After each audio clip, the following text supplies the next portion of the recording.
Hi friends, எல்லாருக்கும் வணக்கம். இன்றைக்கி என்ன பார்க்க போகிறோன்னா, இது நேற்று செவ்வாய்க்கிழமை எடுத்த வீடியோ தான். இது வீடெல்லாம் தொடச்சிட்டு செவ்வாய்க்கிழமை இன்றைக்கி பூஜை பண்ணலாம் அப்படின்னு சொல்லிட்டு தொடச்சி முடிச்சுட்டு பச்சரிசி ஊற வச்சுருந்தோம்மா கோலம் போடலான்னு.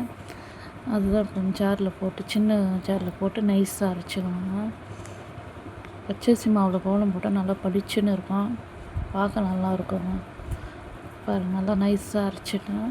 இந்த அளவுக்கு நல்லா நைஸாக அரைச்சிட்டு அப்புறம் கொஞ்சமாக நான் கிண்ணத்தில் போட்டு அதில் கொஞ்சமாக தண்ணி ஊற்றி கலந்துட்டு இந்த அளவுக்கு இருந்தால் போதுங்க. கோலம் போட்டுங்க. சின்னதாக காட்டன் துணி எடுத்து அதில் நினச்சி காஞ்ச அப்புறம் தொடச்சி விட்டு இடம் நல்லா காஞ்ச அப்புறம் போட்டால் தான் நல்லா பளிச்சுன்னு இருக்கும். கொஞ்சம் கூட இருக்கக்கூடாதுங்க. பாருங்கள், எவ்வளோ அழகாக வந்து பாருங்கள். அந்த கோலம் நம்ம காஞ்ச அப்புறம் எவ்வளோ பளிச்சுன்னு நல்லாயிருக்கும்.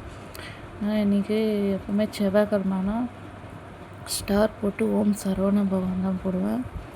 அதான் இன்றைக்கி போட்டு அழகாக இந்த ஆட்டி பச்சரிசி மாவுலேயே போடலாம் அப்படின்னு சொல்லிட்டு போட்டுருந்தேன். பாருங்கள், கோலம் எவ்வளோ சூப்பராக இருக்குது. அது போட்டு முடிச்சிட்ட அப்புறம் டிஃபனுக்கு அரிசி ஊற வச்சுருந்தேன்.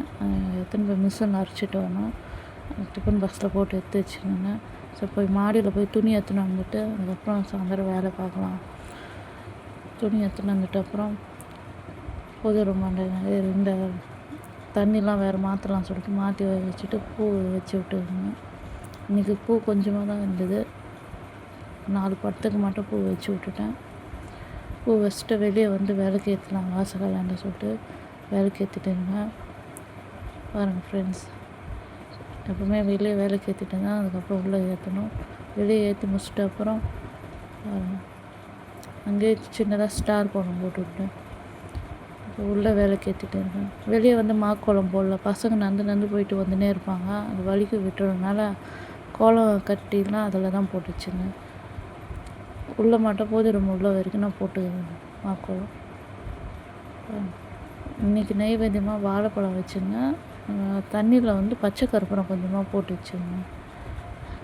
ஸோ சாம்பிராணி போடலாம்னு சொல்லிட்டு சாம்பிராணி நெருப்பில் வச்சுருந்தேன். எத்தனை போய் வெளியே வச்சுட்டு வந்துடலாம், கொஞ்ச நேரம் அந்த நெருப்பு அடங்கட்டும் அப்படின்னு சொல்லிட்டு வச்சுட்டு வந்து ஊதுவத்தி காமிக்கலாம் சாமிக்கு. அதுக்காட்டி அது கொஞ்ச நேரம் நின்றுடும். ஊதுவத்தி நல்லா சாமி காமிச்சிட்டு வெளியே வாசகாலாண்டியும் ஒரு ஊதுவத்தி வச்சுட்டு வெளியே வாசகாலாண்டி போயிட்டு ஊதுவத்தி காமிச்சு ஒன்று வச்சுட்டாங்க. நெருப்பு அணைய வச்சு சாம்பிராணி போட்டுருவாங்க. செவ்வாய்க்கிழமை வெள்ளிக்கிழமை சாம்பிராணி போட்டு நம்ம பூஜை பண்ணால் தான் அன்றைக்கி பார்க்கவே அவ்வளோ நல்லாயிருக்கும். பாருங்கள் ஃப்ரெண்ட்ஸ், வீடு ஃபுல்லாக நான் சாம்பிராணி போக போட்டேன். பையனுக்கு மூச்சை விட முடியலமான்னு நின்றுங்க உள்ளே ஓடிட்டாங்க. இந்த மாதிரி சாம்பிராணிலாம் போட்டால் தாங்க நல்லாயிருக்கும் வீடு பாருங்கள். சாம்பிராணி போட்டுட்டு அதுக்கப்புறம் தீபார்த்தனை பண்ணிங்க.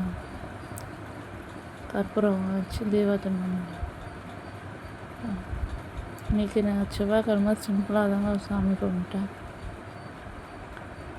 வெளியே போய் நிலவாசல் அண்ணன் தீபார்த்தனை காமிச்சிட்டு இங்கே காமிச்ச இடத்துல விநாயகர் இருக்காங்க. அங்கே காமிச்சிட்டு வந்து பையன் விழுந்து கும்பிட்டு நிற்பாங்க. சாமிலாம் கும்பிட்டுட்டு கோலம் காஞ்ச அப்புறம் பாருங்கள் எவ்வளோ பளிச்சுன்னு கும்பிட்டுட்டு பையன் விபூதி வச்சு சும்மா கோலம் போட்டால் அவ்வளோ நேரம் பளிச்சுன்னு வீடியோ. இந்த வீடியோ உங்களுக்கு பிடிச்சிருந்தா லைக் பண்ணுங்கள், கமெண்ட் பண்ணுங்கள், மறக்காமல் என்னோடய சேனலை சப்ஸ்கிரைப் பண்ணுங்கள் ஃப்ரெண்ட்ஸ். இந்த வீடியோ உங்களுக்கு பிடிச்சிருந்துச்சுன்னா கமெண்ட்டில் சொல்லுங்கள். வீடியோ பார்த்து எல்லாருக்கும் ரொம்ப என்னோடய வீடியோஸ் பார்த்துட்டு எல்லாம் சப்போர்ட் பண்ணுறதுக்கு ரொம்ப நன்றிங்க.